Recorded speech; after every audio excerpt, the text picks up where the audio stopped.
which they refuse to do for self. Until we decide that we're going to do for self, then we can see some improvement. But as long as we got these so-called leaders out here and they leading us right straight to hell.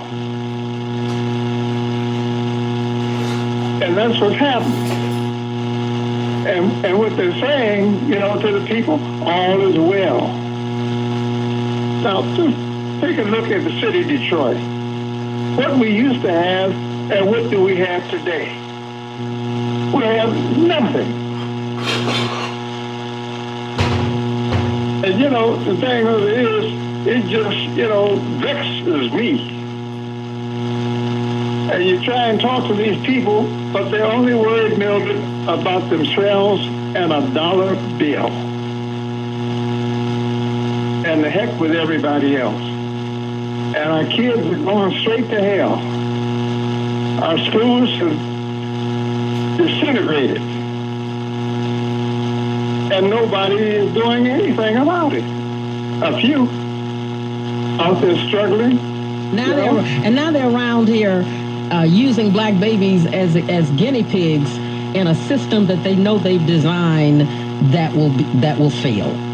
No doubt about it. They've got a man they brought in here now. They're going to pay him $300,000 a year plus. I think he's got a 5-year contract that's $1.5 million plus some. And mark my word, in a few minutes there will be no Detroit Public School District. And then you've got people running it, union folks and all of this, embracing the foolishness. Come on now. Thank you. The thing of it is, Mildred, you see that the board is stacked. You know what I mean? Yes, sir, I do. And you know what? And they're going to mess around and restack the council if we don't get out and do something about it.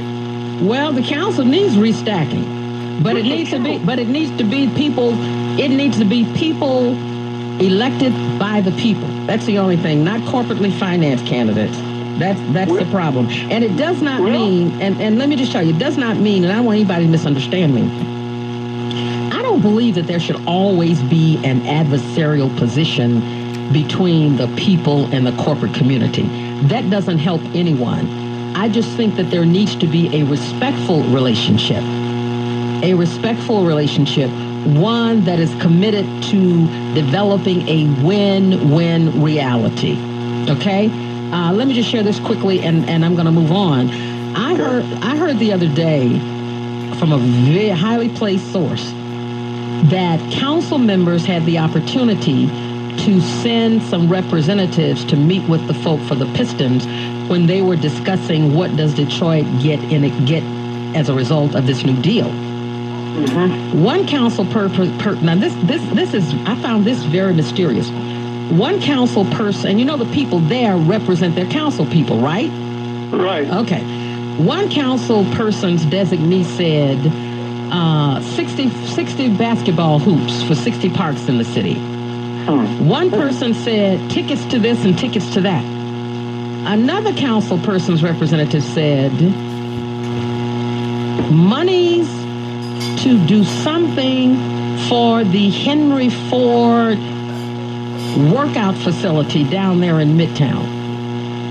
Why would the Pistons be asked to invest any money or donate any money to the Henry Ford's workout facility in Midtown when the name itself speaks of wealth? You understand what I'm saying? Yeah. This is the kind of foolishness that's existing regarding the people who are now, some of those people who are sitting on council, and their people went to represent them.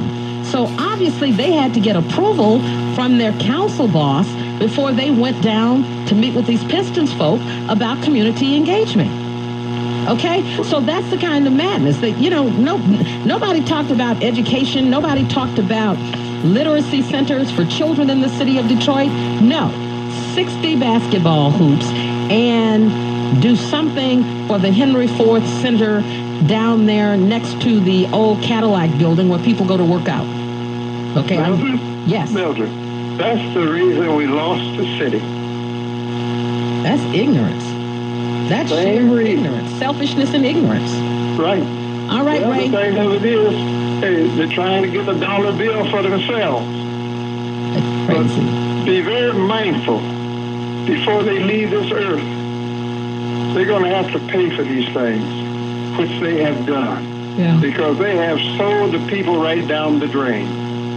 absolutely. Thank you so much, Ray. Thank you. Hi, Roland. Talk to me, my friend. Mildred, you know that Little Caesars Arena I just read in Business.com that when it's done and over with, it's going to have cost $2.2 billion. That's just amazing. And, you know, rec centers for youngsters or any kind of outlet for them to, you know, vent or let off steam and energy. You know, they're closing down. They don't even think about reopening them. But, you know, I'm surprised that what's happening down here is not worse.